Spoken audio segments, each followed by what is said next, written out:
Point पे बात करते हैं। इस वीडियो में जो कुछ भी मिलने वाला है एक्चुअली जो भी स्लाइड्स हैं इन सबका पीडीएफ तुम्हें डिस्क्रिप्शन में मिल जाएगा, लेकिन वीडियो में काफ़ी ज़्यादा ओपिनियंस है तो प्लीज़ देखते हुए चलना। देखो, सिलेबस पे बात करते हैं तो तुम लोगों के पास 13 के 13 चैप्टर्स हैं यहाँ पर। यहाँ से बात कर लेते हैं ज़रा। संबंध फलन, प्रतिलोम त्रिकोणमिति फलन, मैट्रिसेस, डिटरमिनेंट्स। ये तुम लोगों के स्कूल में मे बी शायद शुरू हो गया होगा। काफ़ी सारे स्कूल्स में शुरू हो जाता है पहले ही। ओके, इन सब के बारे में डिटेल में चर्चा कर लेते हैं। मे बी शायद तुम्हें क्वालिटी बनानी पड़ जाए वीडियो की, आई एम सॉरी। देखो, मैट्रिसेस एंड डिटरमिनेंट से बात कर लेते हैं, आव्यूह और सारणिक से। ये चैप्टर्स इजी टू डू होते हैं और इंडिपेंडेंट चैप्टर्स हैं। इनका किसी से भी लिंकेज नहीं है, मतलब इनको शुरुआत से पढ़ा जा सकता है बिना किसी और चैप्टर की मदद से। तो अगर इनसे शुरू हुआ है तुम्हारा वो, और ऑल्सो ये इजी है जैसा मैंने कहा, तो कोई दिक्कत नहीं होगी तुम्हें इन्हें कवर करते हुए। तुम इन्हें आराम से कवर कर सकते हो एग्जाम में डायरेक्टली तुम्हारे बोर्ड्स में। इसका एक इंपॉर्टेंट क्वेश्चन आता है तो इस पे ध्यान दे सकते हो।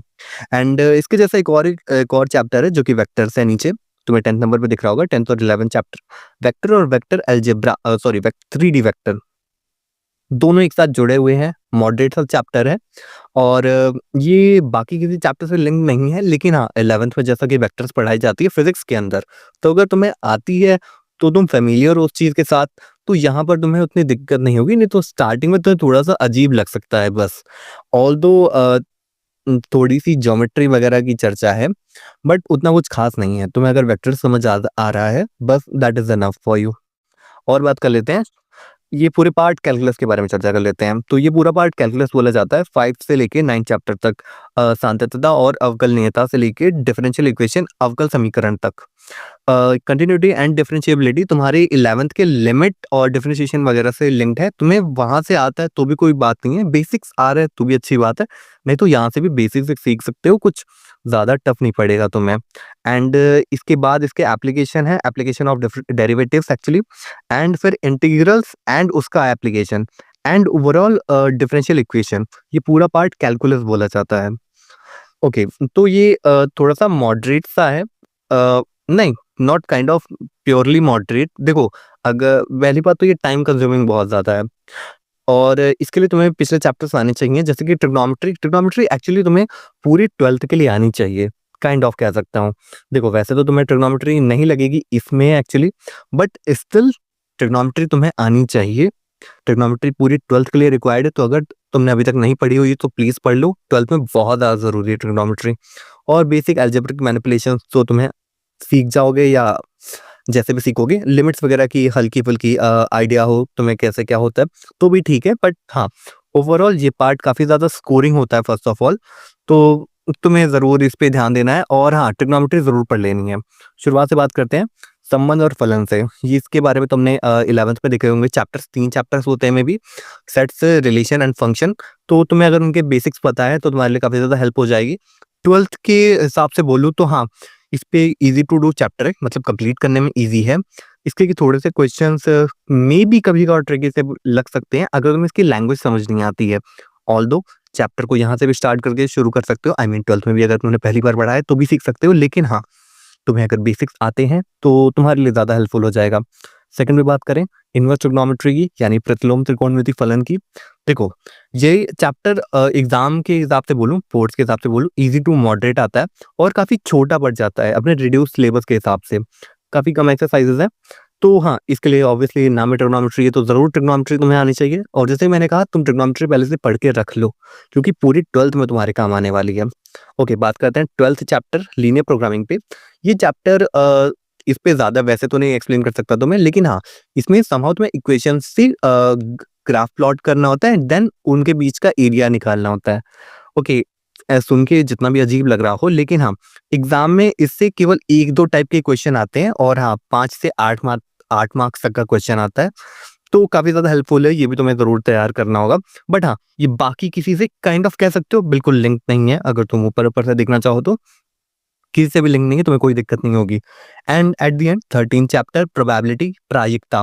प्रायिकता तुम्हें 10th 11th में भी देखने मिली होगी, तो अगर तुम्हें 11th वगैरह के बेसिक्स आते हैं तो हाँ प्रोबेबिलिटी तुम्हारे लिए थोड़ी सी सही जाएगी, नहीं तो बहुत अनफेमिलियर फील होगा, क्योंकि बाकी किसी चैप्टर से लिंक नहीं है ओवरऑल। प्रोबेबिलिटी बहुत ही अलग होके आती है अपने आप में, और इसका मैकेनिज्म जो भी अंदर चलता है वो सब भी बहुत ज़्यादा अजीब है। तो हाँ, तुम थोड़े से फ़ैमिलियर होने के लिए, अगर तुमने 12th में पहली बार पढ़ी है तो तुम्हें टाइम लग सकता है। नहीं तो 11th में अगर पढ़ी हुई है तो बढ़िया बात है। अगर तुम्हारे पास टाइम है तो 11th की रिवाइज़ कर लो 12th में पढ़ने से पहले। तुम्हें बेसिक्स का ज़रूर आइडिया होना चाहिए।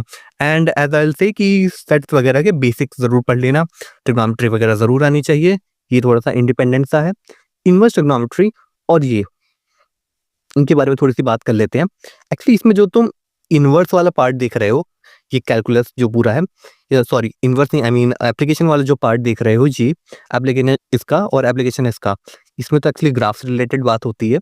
देखो पहले तुम डिफरेंशिएशन सीखोगे, देन उसके एप्लीकेशन सीखोगे, फिर इंटीग्रेशन, फिर उसके एप्लीकेशन, ऐसे सीन चलता है। तो हाँ, अगर तुम इसमें चीज़ों को अगर ग्राफ के बेसिस पे समझना चाहो तो तुम्हारी काफ़ी ज़्यादा हेल्प हो जाएगी। जिन्होंने पढ़ रखा है वो समझ जाएँगे कि काफ़ी जगह पर बात होती है कि यहाँ पे इस फंक्शन का डेरिवेटिव 0 करना है और इसके सेकंड डेरिवेटिव का मीनिंग ये है, वो है। तो अगर तुम ग्राफ से समझना चाहो तो ग्राफ तुम्हारी काफ़ी ज़्यादा हेल्प कर देगा। नहीं तो ऐसे तुम्हारे लिए ये सारी चीज़ें रटने वाली हो जाएँगी। तो हाँ, और इस चैप्टर में भी तुम अगर इन फंक्शंस के ग्राफ से इनको समझने की कोशिश करोगे तो ज़्यादा हेल्पफुल होगा। ऑल्दो छोटा-सा चैप्टर है, तुम चाहो ग्राफ से सीख सकते हो। ग्राफ से डायरेक्टली क्वेश्चन नहीं होंगे तुम्हारे, ऑल्दो इस चैप्टर को छोड़ के एप्लीकेशन ऑफ इंटीग्रल्स में, बट हाँ, ग्राफ तुम्हारी बहुत ज़्यादा हेल्प कर सकते हैं। तो जो भी टीचर तुम्हें ग्राफ के बेसिस पे पढ़ा रहा है, तो ग्राफ से सीखना प्रेफ़र करना, ग्राफ तुम्हारे लिए हेल्पफुल होगा। और जैसे कि इस पे बात कर ली है मैंने, इंडिपेंडेंट चैप्टर है। वेक्टर्स में मैंने बोला कि तुम्हें 11th के अगर बेसिक्स आते हैं तो यहाँ पे हेल्पफुल हो जाएगा तुम्हारे लिए। लीनियर प्रोग्रामिंग में ज़्यादा चर्चा नहीं करना चाहता मैं, जितना मैंने बताया ग्राफ प्लॉट करके एरिया वगैरह निकालना होता है। बट सेम टाइप का क्वेश्चन होता है, तुम वो प्रैक्टिस कर लोगे, that is enough, not linked with anyone. Probability पे बात की जाए तो वही बात है कि अगर तुम्हें 11th की आती है तो बस बढ़िया है, नहीं तो बहुत अनफैमिलियर फील होगा। ओके। एंड कुछ अच्छे टिप्स के बारे में बात कर लेते हैं तुम्हारे लिए। सिलेबस से पहले तो मैं थोड़े से पॉइंट्स कुछ निकाल देता हूँ। तुम सिंपल चीज़ों से शुरू कर सकते हो, relation, function, matrices and determinants. ये ईज़ी टू डू चैप्टर से इंडिपेंडेंट है, इनको ज़रूर किया जा सकता है। बाकी बात की जाए 11th में से ट्रिग्नोमेट्री ज़रूर रिवाइज़ कर लेना, एंड फंक्शन वगैरह, लिमिट्स वगैरह चाहो तो रिवाइज़ कर सकते हो। कंटिन्यूटी एंड इंटीग्रल्स, डिफरेंशिएशन, इन सब में यूज़ होगा इसका। स्कोरिंग चैप्टर्स की बात की जाए जो कि ईज़ी भी है, matrices, determinants and linear programming, ये सारे ईज़ी टू डू चैप्टर्स हैं। इनको ज़रूर फाइनल बोर्ड्स के लिए ज़रूर तैयार करना, तो साल भर में इन पे थोड़ा-सा ध्यान बना के रखना। और हाई वेटेज चैप्टर्स के बारे में बात की जाए तो पूरा कैलकुलस हाई वेटेज है, 3D ज्योमेट्री भी ज़रूर है, इसमें से लॉन्ग क्वेश्चन ज़रूर आते हैं। तो लॉन्ग क्वेश्चंस आते हैं तो तुम्हें हाँ, इनकी प्रैक्टिस बना के रखनी पड़ेगी ताकि लॉन्ग क्वेश्चंस को समझ पाओ अच्छे से कैसे काम करते हैं। कंसेप्चुअली चलना है तुम्हें एप्लीकेशन वगैरह वाले चैप्टर्स में, और हाँ, तुम्हें विजुअलाइज़ करते हुए थोड़ा-सा रखना है, मतलब अच्छे टीचर से पढ़ना, ध्यान रखना अपना इन सब चैप्टर्स में। एंड जब ओवरऑल, और हाँ, again I am repeating, trigonometry ज़रूर करके रख लो 12th के लिए प्लीज़। सम करते हैं इन सबका, मतलब ओवरऑल मैं बात करना चाहूँ तो देखो, एक अच्छी सी टिप देना चाहता हूँ तुम्हें यहाँ पे कि बहुत सारे चैप्टर्स देखो यहाँ पे तुम्हें हो सकता है हो जाएँगे तुमसे, बट कुछ 1-2 चैप्टर्स हो सकते हैं जो कि तुमसे ना बने। तो प्लीज़ कम से कम उनके पीवाईक्यूज़ या रिपीटेड क्वेश्चंस को ज़रूर कर लेना। रिपीटेड क्वेश्चंस करना तुम्हारे लिए बहुत ज़्यादा हेल्पफुल हो जाएगा। एग्ज़ाम्पल में बात करूँ तो मैट्रिसेस में से उनके लीनियर इक्वेशंस वाला क्वेश्चन ज़रूर आता है। 8 मार्क्स का ऑलमोस्ट हर सेट में आता है। तो प्लीज़ उसे प्रैक्टिस करके ज़रूर रख लेना अगर तुम्हें मैट्रिसेस नहीं बन रही है तो। और ऑल्दो मैट्रिसेस के और क्वेश्चन भी आ सकते हैं, बट आई एम सेइंग कि वो क्वेश्चन ज़रूर ही आता है तो बहुत ज़्यादा इंपॉर्टेंट हो जाता है, तो ज़रूर कर लेना। डिटरमिनेंट से बात करें, मैट्रिसेस डिटरमिनेंट्स एक ही चीज़, मतलब अंडरस्टैंडिंग से। और वेक्टर्स इन 3D में बात की जाए तो 2 लाइन के बीच में डिस्टेंस निकालने वाला क्वेश्चन, एलपीपी में सेम टाइप का क्वेश्चन आता है। तो हाँ, इन सब चैप्टर्स में ऐसे काम कर सकते हो। एंड फिर बात की जाए फिर तुम्हें क्या कितना कैसे करना है, क्या करना है, तो देखो मैं ओवरऑल सब कुछ सम कर देता हूँ यहाँ पे कि तुम्हारे लिए एनसीईआरटी और प्रीवियस ईयर के क्वेश्चंस, पिछले साल के क्वेश्चन सफिशिएंट है इतने, इससे ज़्यादा तुम करोगे तो भी कुछ खास नहीं है। एनसीईआरटी जिस पे ना हो कोई बात नहीं, तुम्हारे पास जो भी बुक हो, आई एम सेइंग कि तुम्हारा बस बेस सेट हो जाए।